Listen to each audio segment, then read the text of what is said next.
When was the last time you walked into a room and you felt truly confident?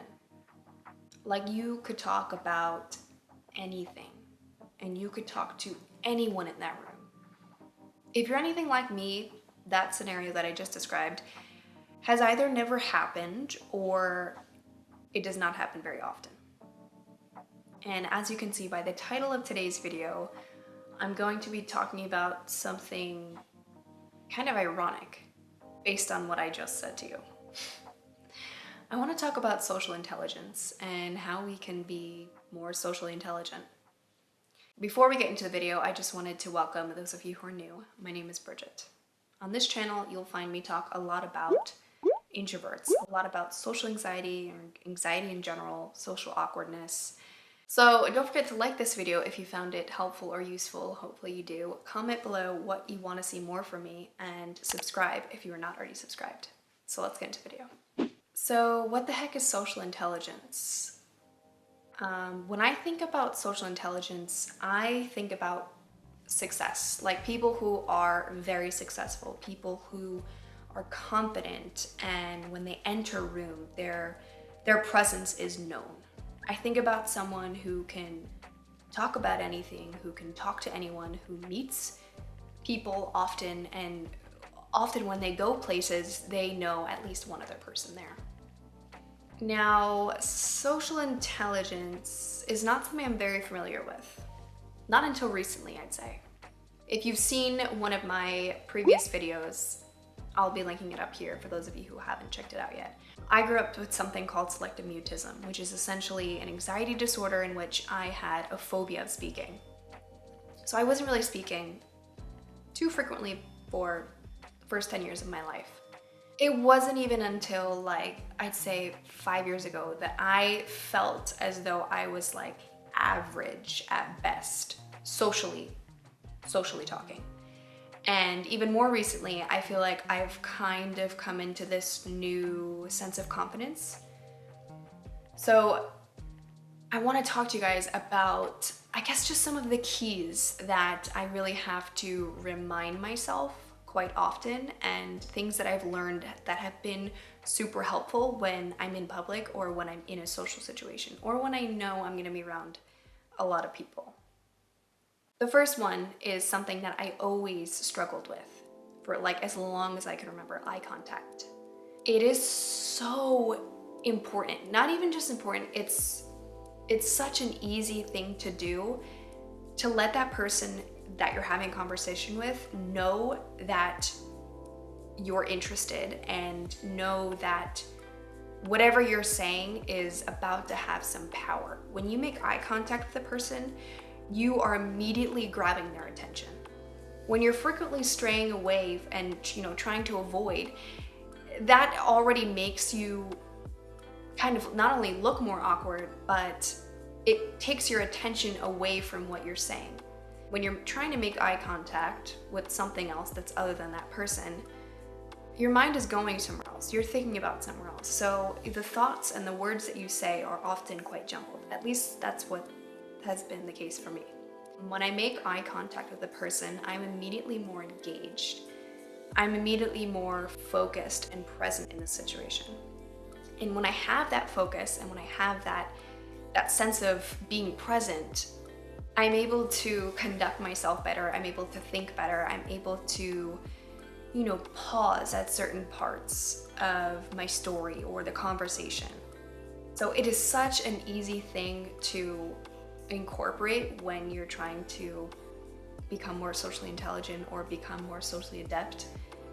It's definitely something that you have to work up to and practice if you're the type of person who doesn't make a lot of eye contact.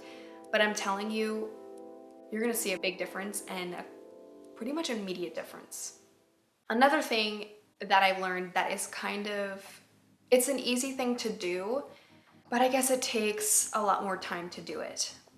When I'm in a conversation with someone, it's really helpful, especially when it's like small talk, like the kind of boring stuff.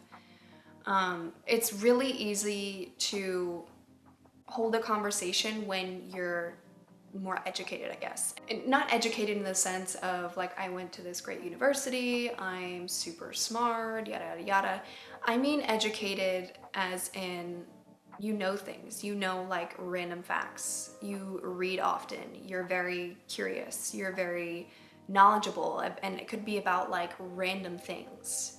So when I'm in a conversation with someone and I don't know what to say, I'm immediately, drawn to think about something I just read or something I just watched or something on the news or, something to like fill in that gap. And especially when the topic is not necessarily trendy, but that like maybe like most people would know about it, it's always my go-to. So just being knowledgeable and educated really helps. Often I find if you're like watching something or if you're reading about something, you kind of get this sense of like being able to see how people conduct themselves and what things you could potentially try to incorporate into a conversation. So for me, being super introverted and someone who has previously struggled with social anxiety, that's really helpful. I've talked about this concept of kind of becoming a character in a sense when I'm in a social situation. At least that's how it was a few years ago when I was really trying to make an effort to kind of get over it. I become a character so that in my mind, I'm, kind of fulfilling a role. And once I fulfill that role or I've done a certain amount of things that I set out to do in a social situation, it really helps. So when I'm knowledgeable about how people interact, I'm obviously going to be better equipped to interact with someone. Another thing that's been super helpful is pausing. And I know that sounds kind of weird, but it actually makes a huge difference. My mind is kind of chaotic. And that's putting it like slightly. What I mean by that is oftentimes my thoughts are like super all over the place. I'm introverted, so I'm always in my head. I'm always thinking about like something random. And so my mind is kind of all over the place when I'm in a conversation. So sometimes my words get messed up or I'm like, struggling to get a sentence out or not being able to think correctly and like, it just sounds a mess. So when I make an effort to, let's say, pause and I gather my thoughts, I can speak more eloquently. Right? Just taking that extra 2 seconds to just think about what I'm going to say before I say it. Not only does it help you to, kind of backtrack and allow you to, think about what you're saying before you say it, sometimes I find it makes you sound more socially intelligent.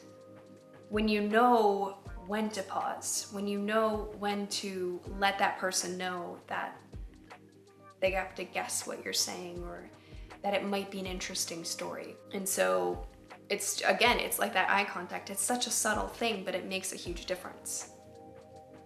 The last thing I want to talk about is something that I mentioned at the beginning of this video, being able to read the room.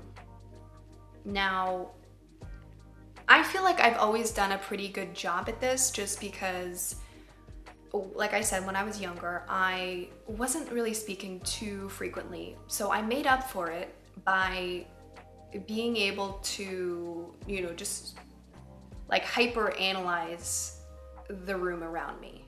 I was spending that energy just watching people and observing.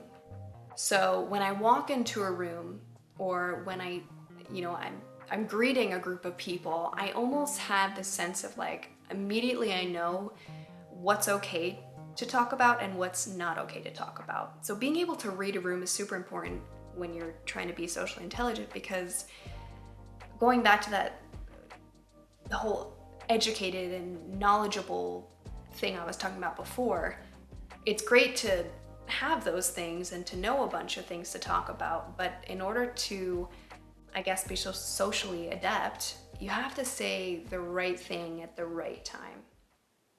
Something I might say to my really close friends is not something I might say to maybe an acquaintance or somebody I just met.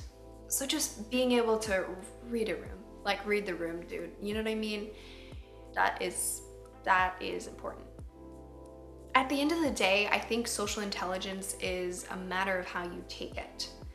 And being truly confident in yourself, I think, is highest above all those things that I mentioned. If you're confident in yourself, it doesn't really matter what you say. It doesn't matter how you say it. It doesn't matter who you say it to. People will acknowledge you. People will pause in order to hear you. Like, you have their attention immediately. And so I think having that above all those things is the most important. But if you keep these tools in mind and you work on them and you get really good at it, you'll have that confidence at the end of the day, right? It's like acting as if, and that's how you achieve that ultimate goal of being confident. So that's my take on social intelligence. I don't know, I think it works for different people in different ways. But if you do struggle with social intelligence, I think trying out these things is going to be super helpful for you. They were for me. So thank you guys for watching today's video. I hope you guys enjoyed, found it useful, and I will see you next time.